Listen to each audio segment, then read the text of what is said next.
What is up, everybody? Happy New Year. It's crazy that it's 2020. This is the Mind of a Creative update where I, as a creative entrepreneur, get on here and I share some tips, tricks, things I am learning on this journey of being a creative entrepreneur. I am an author, I am a content creator, and I am a web designer. So I am learning a lot of new things, especially towards the end of last year and so far this month. And I'm going to have so much more information to share with you guys, just about like life tips and all that kind of good stuff. But for this Mind of a Creative update, I wanted to talk to you guys about not even the Kickstarter, because I didn't do it on Kickstarter, the crowdfunding initiative that I launched for my science fiction novels, how that went, how I did it, and just some, words are hard, just some tips for you guys if you are whatever, an author or just someone who wants to launch your own crowdfunding initiative for your own creative project, how I did it. So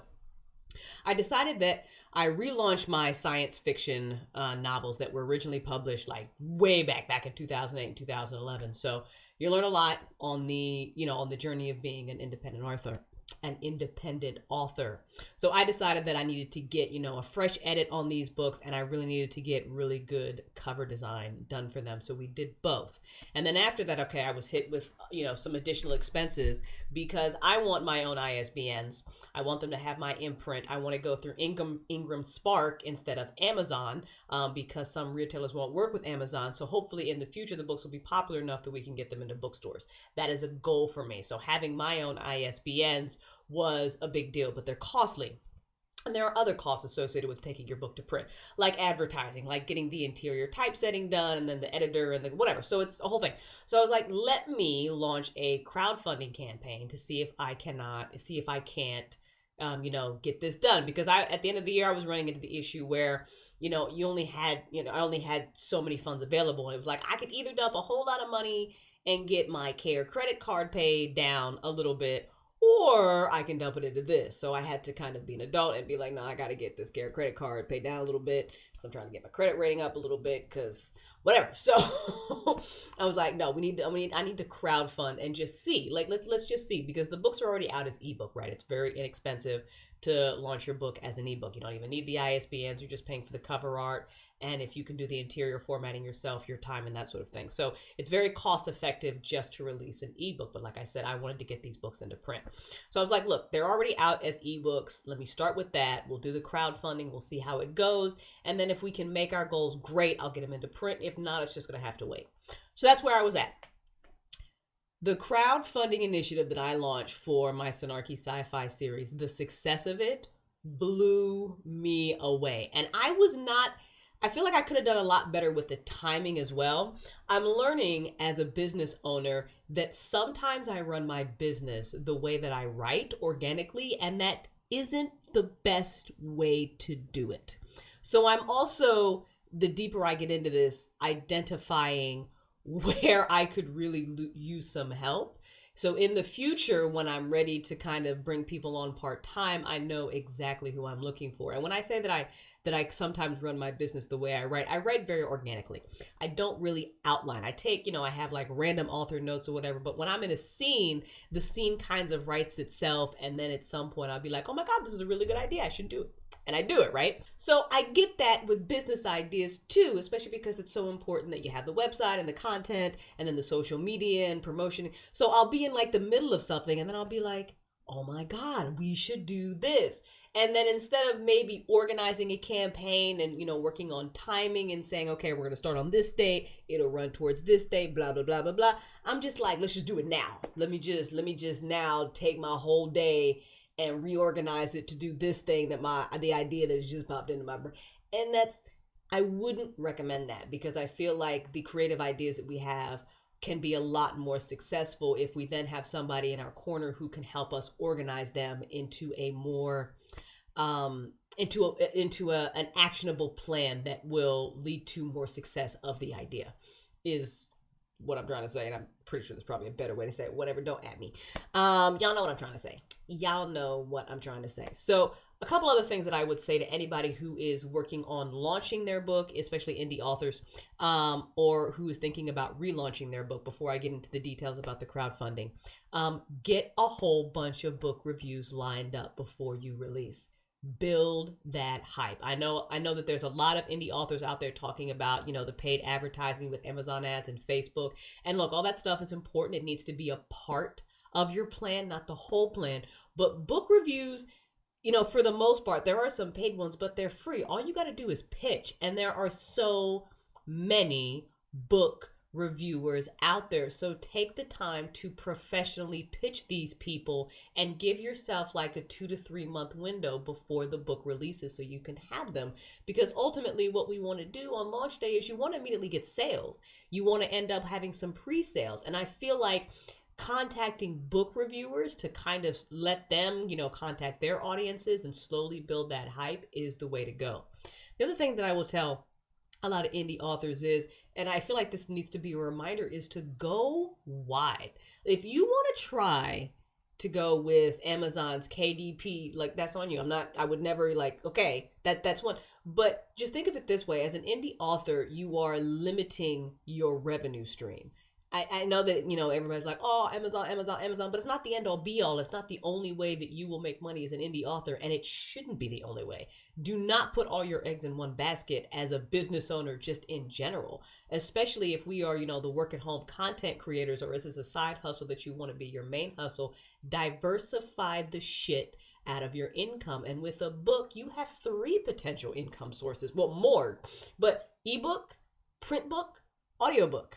That's 3 right there. Now put them on different platforms. So for me, I didn't use Amazon to go wide. And what I mean with go wide is, put the book out, in like Barnes & Noble and all the different other retailers. I just put the books on Amazon, and then I use Kobo to go wide because Kobo has a better pricing structure. It will let you actually set the price for the international market, so it's not weird, and it makes some really good recommendations for you. So I went Amazon, I went Kobo, I'm forgetting one, but Smashwords. And I did Smashwords as well, and I entered it into their premium catalog too. So I used those 3. And like I said, for print, I'm going to go with Ingram Spark because, again, there are some retailers that won't work with that Amazon, and I don't want to be limited. Plus, I like to get the books in libraries too, so we'll see. So that's just that. And then when you start talking about like international rights, and like Mark Dawson and Joanna Penn are having really good luck in like German markets and stuff like that. So there is so many different ways that you can make money off of this one book. Do not limit yourself, indie authors. Like, I know like Amazon is a great place to start. It's always like Amazon. But again, it's not the end all be all. Do not put your eggs in one basket. Also, make sure that you have the option to sell your books from your website, especially like an ebook. That's like you're cutting out the middleman there. And say, it's 5% of your income, the sales that you get off your website. So what? Again, that's still money in your pocket. And if it's an ebook, that's pretty much like damn near 100% profit right there.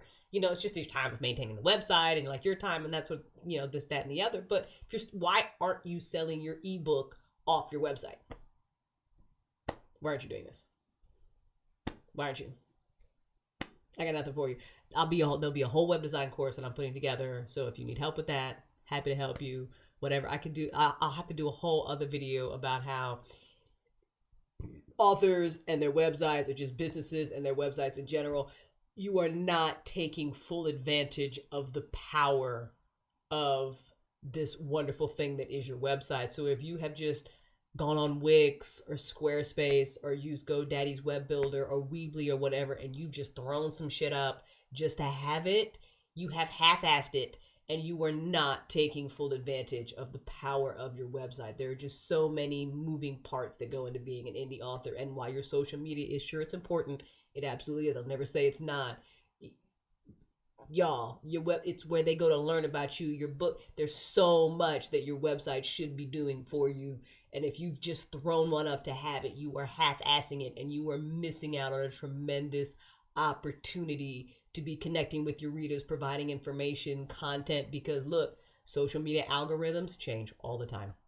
All the time. So look, when they change, and they inevitably do, and then all of a sudden you're not getting the same reach you were getting before, don't be screwed. Just don't be screwed.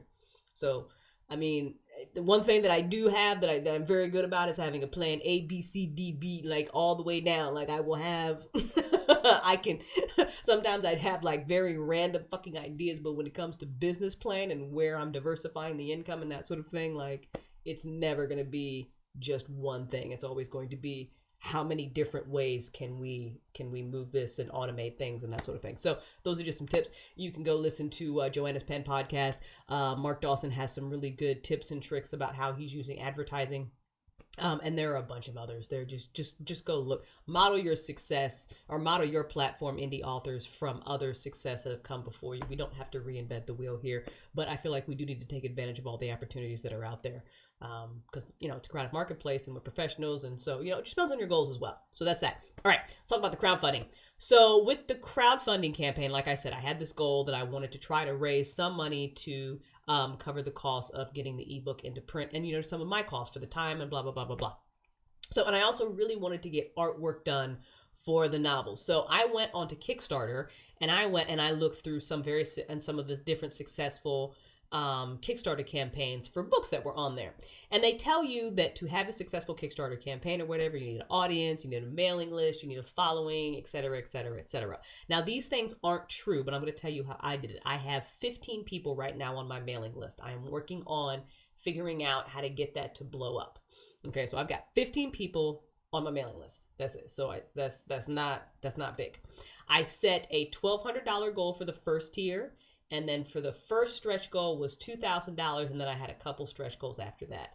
The campaign started on December 17th, and it ran till January 3rd. I raised over $2,000. I believe our final totals, hang on, I'm going to go look it up right now. Words are hard again. Our final totals was $2,280 raised, and I had 38 backers on the crowdfunding campaign, and I did not use Kickstarter's website. Here's why. I'm a web designer. I know how to design web pages. So I looked at what Kickstarter was doing, and I realized that two things turned me off from Kickstarter. I was reading some things about how Kickstarter likes it if you you've been participating in some Kickstarter campaigns already before you launch your own. And I hadn't been. Just to be completely honest, I have not been backing things on Kickstarter. Number two, Kickstarter takes a fee. And number three, if you don't meet your goal, then you don't get the money. So I didn't want that either. So I wanted to be able to say, okay, we've raised this, if I have to refund people who bought the hardcover editions, then that's fine. But I also offered like digital editions of the book as well. So again, those were like the three things that turned me off from Kickstarter. So I built the webpage myself, and I'll show you this, this is what the webpage looks like. This is it.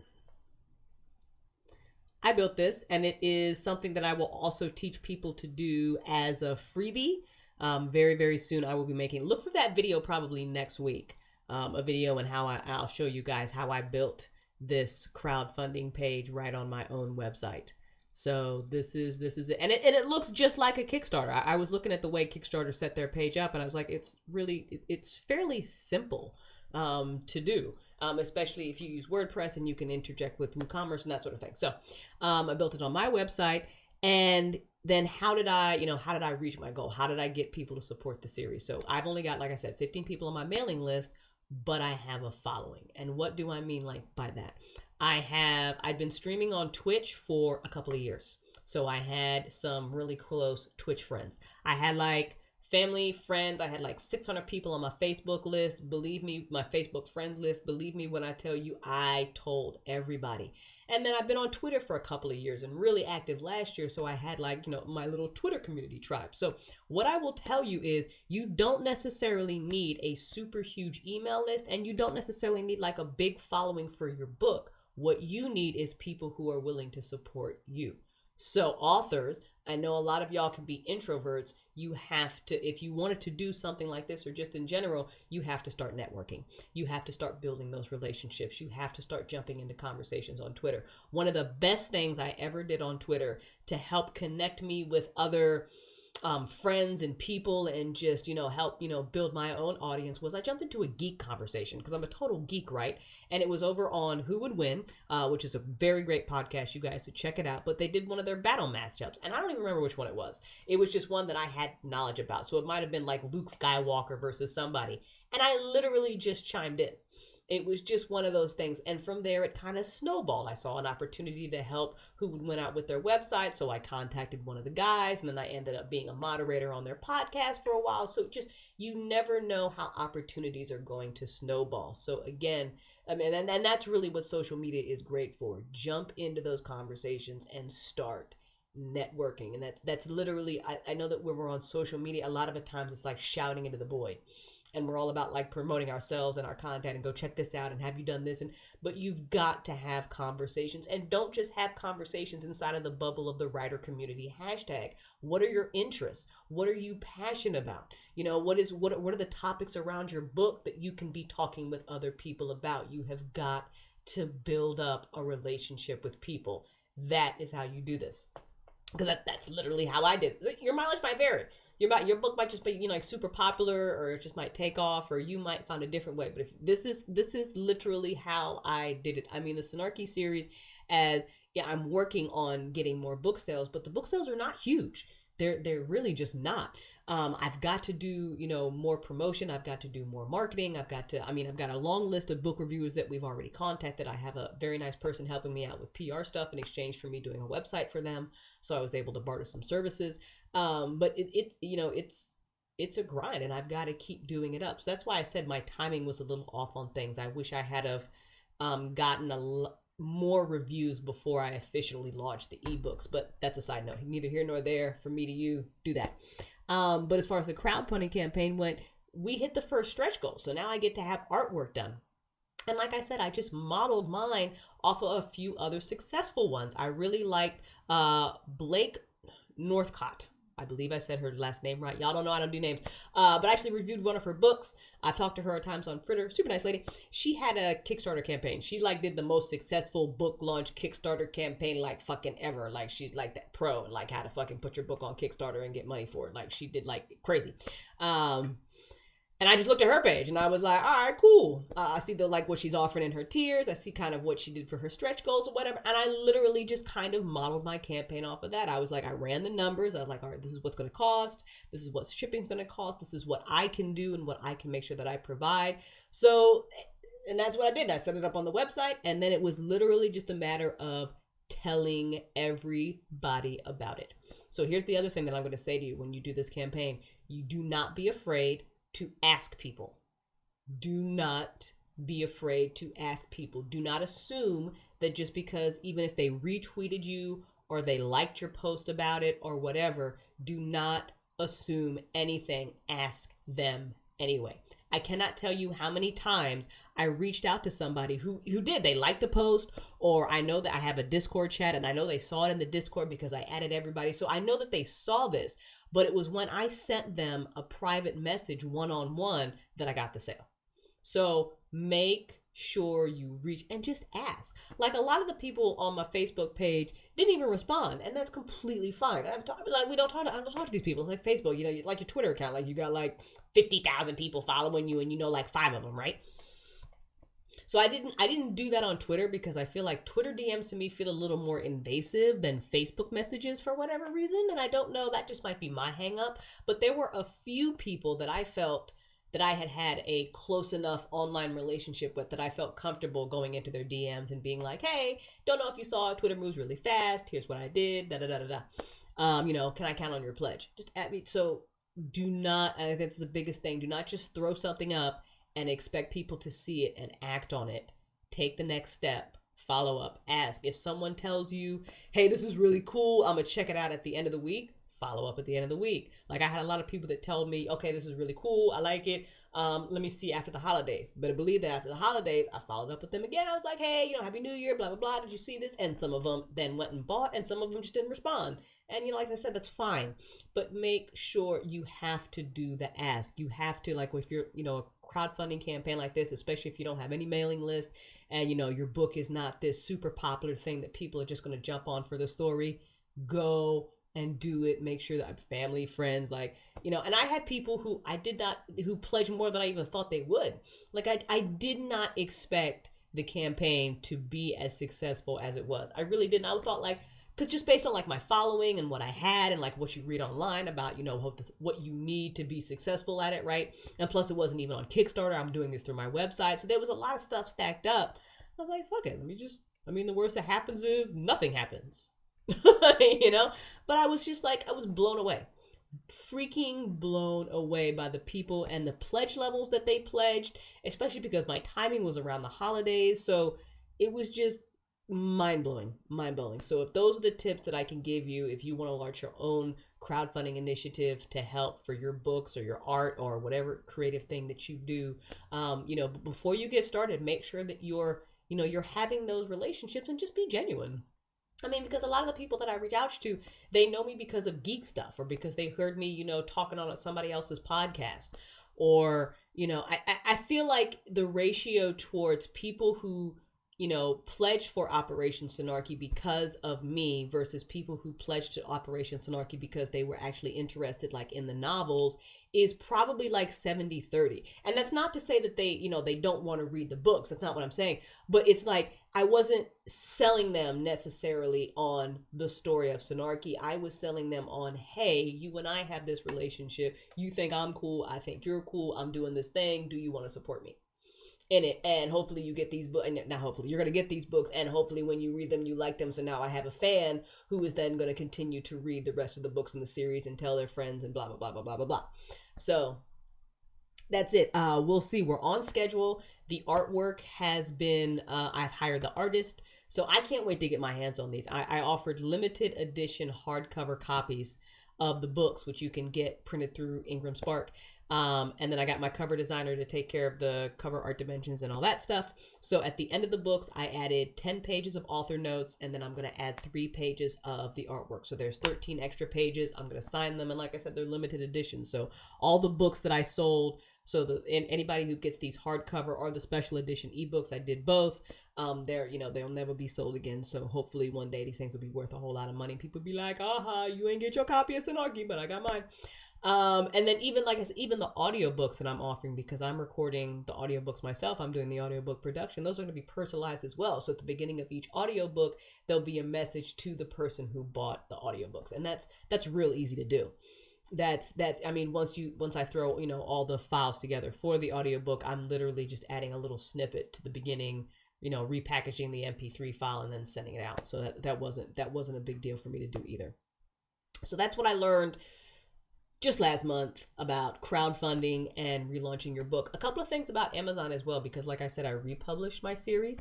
Amazon can link your old and new versions, even if you change stuff. And so that's my experience. So the first iteration of my Snarky series novels, I wrote under a pen name because of SEO. That's a whole other story, but I wrote under a pen name. And the book titles were slightly different. It was Snarky Book 1, The Awakening. So this time I wrote under my real name, and I changed the title to The Awakening Snarky Book 1. So there were some differences there. But Amazon was still able to link up my old books with my new books, so the reviews show up. The issue I'm having now is them not showing up in the search results and getting access to my author central page.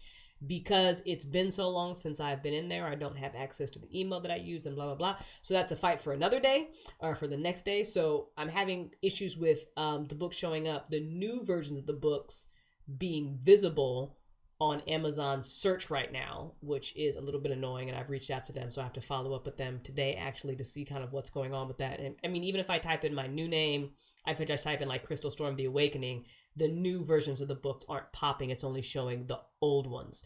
So but then if I go into my author dashboard and I click on the sales page link, that shows up fine. And then it shows the reviews. And also all that's working, but it's just not showing up right in the search results. So I'll report back for you guys about that, because they tell you that if you've changed things, that significantly that you might not be able to link up the pages. So I'll let you guys know they were able to link up the pages for me, because the reviews on the Snarky series weren't bad and I didn't want to lose them. So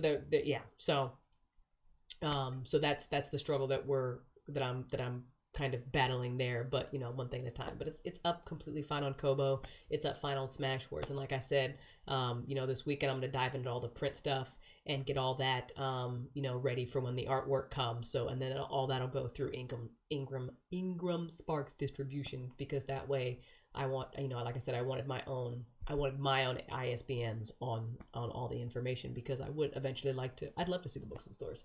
And that, it's like a long-term dream. It's something that might take like 20 years to like happen or whatever, but still it's something that I want. Do I have any other updates to give you? No, that is it for right now. In case you guys didn't know, I've got a fiction podcast going where I am reading Snarky Book 1, The Awakening, and then we're going to do Snarky Book 2, Ascension, and then we're going to do some of the fan fiction that I wrote, and then we'll probably do Snarky Book 3, and we'll just keep it going. So it's a fiction podcast. It runs Tuesdays and Fridays. They get posted to my website, and then I'm using my website to distribute them to all the other podcast networks. So it's probably like Wednesday and Saturday if you're following me on like iTunes or fucking Stitcher or like Spotify or like Google Play, but it's up everywhere. Anywhere you get your podcast, you can grab Crystal's Imagination and you can listen to me read the book to you. What else? There is a road trip series coming up as well. So that will be really exciting. So I'm going to have some very amazing car buying tips for small business owners.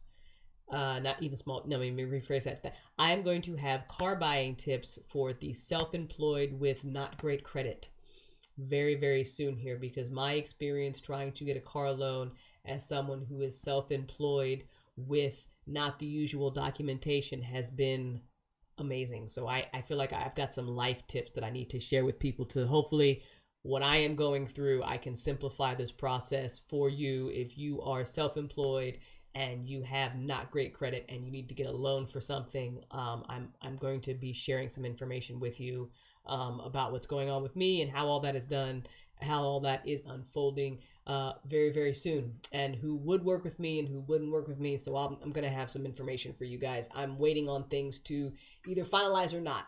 I'm in a kind of a scary place right now where it's just like, well, is it going to happen or is it going to happen? Because again, I do have a plan B and I have a plan C, but I'm kind of on a timetable right now, which is pretty tight. So it's stressing me out a little bit. So I'm just like, I didn't expect it to be as difficult as it was.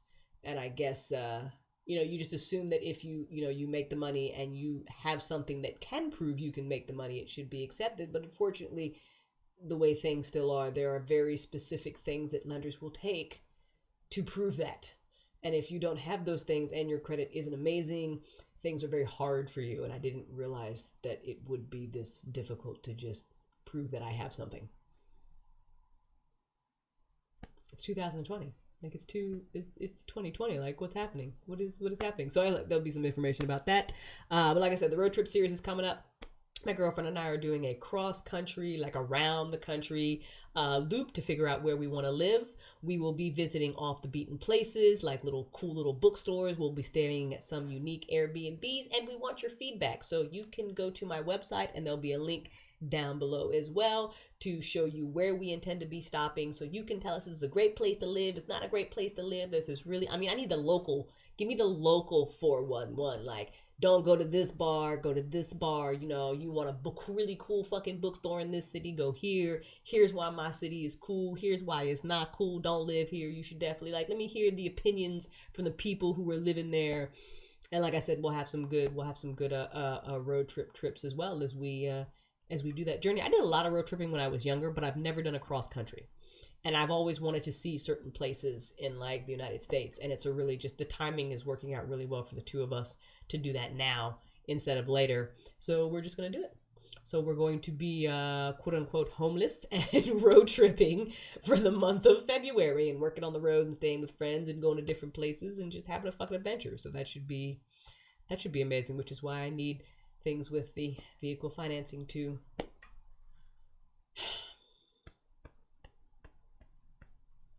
You moment you're trying really hard to not make your life difficult because you've done that for a lot of your life, but you're still running up against things that are stupid, that are making your life more difficult than it has to be. It's almost like I'm cleaning up after my younger self.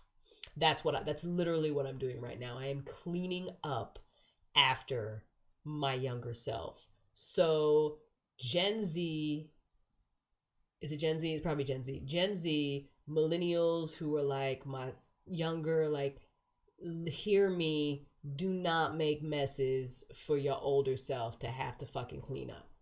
Just don't. If there was there's literally things that I could go back and tell myself. It's like the stupid things that I rebelled against because I was like, fuck the system. I don't need this and I don't need that. I don't give a fuck. And look, I'm still like, fuck the system, but you have to kind of work with it. I have an adult view of things now, so I'm literally cleaning up the mess of my younger self, and it's making my life very difficult and giving me stress and IBS and acid reflux and all the things that you get now when you're a fucking adult trying to, fucking do adult things, and it just fucking stretches you out, stresses you. Well, it stresses you out, and it's like I wake up all early now, and I just jump up and into things, and it's not good for your health. I make sure I meditate. In fact, I'm gonna go meditate in a little bit. I'm gonna go read. It's gonna be all right, Anyway, good things. But anyway, that's it. Y'all know what I'm talking about. I'll tell you, there's some of you out there who know what I'm talking about. 2 new chibis. New chibis. There will be a review of Rise of the Skywalker very later. Very later as works. Rise of the Skywalker later. Me and my girlfriend went to go see it twice. We loved it. We're gonna do a cool little review about it. I don't even care that we're late. That's how we roll. Book reviews will be back probably around March. I haven't been into reading too much as of right now. I started a couple books that I just couldn't. I like started them and then I just couldn't get into them, or I was tired and my brain just wasn't following the story and just whatever. But those will be back. Those will be back as well. Fingers crossed for me, guys. There may be some exciting news about the TV series. Maybe. I don't want to jinx it. So if I mention it now and then you never hear me mention it again, it's still in the we're working on it stage, or maybe I'll have like an amazing new announcement, be like, motherfucker, TV series. So we'll see. That's been an ongoing project, but it's an ongoing project. That is it. I am now officially done. This has been the Mind of a Creative update. If you like these updates, hit that like button, hit the subscribe button for the channel. There is a whole bunch of creative content that I share on here. Go and check out my books. You can get the first book, Snarky Book 1, The Awakening, absolutely free. You can get the second book from me on my website or wherever it is that you buy ebooks. Probably not Amazon because it's not showing up in the search results. But you can get it on like Kobo and Smashwords. Fuck Amazon. They don't need more money anyway. Yeah, that's it. Check out the podcast. If you're listening to it, please don't forget to review it and share it with your friends and all that good shit. And I will talk to you guys very soon with some self-employment updates about, car buying. I will also be following up with you guys very soon about the web design course and some freebies that I'll be offering about that. And if you need a website, holla at your girl. Got you covered. That is it. You guys have an amazing start to your week. Happy 2020. Do the thing you love. Be fucking kind. Meditate, motherfucker. Get your chakras right. That's it. I'm out. Goodbye.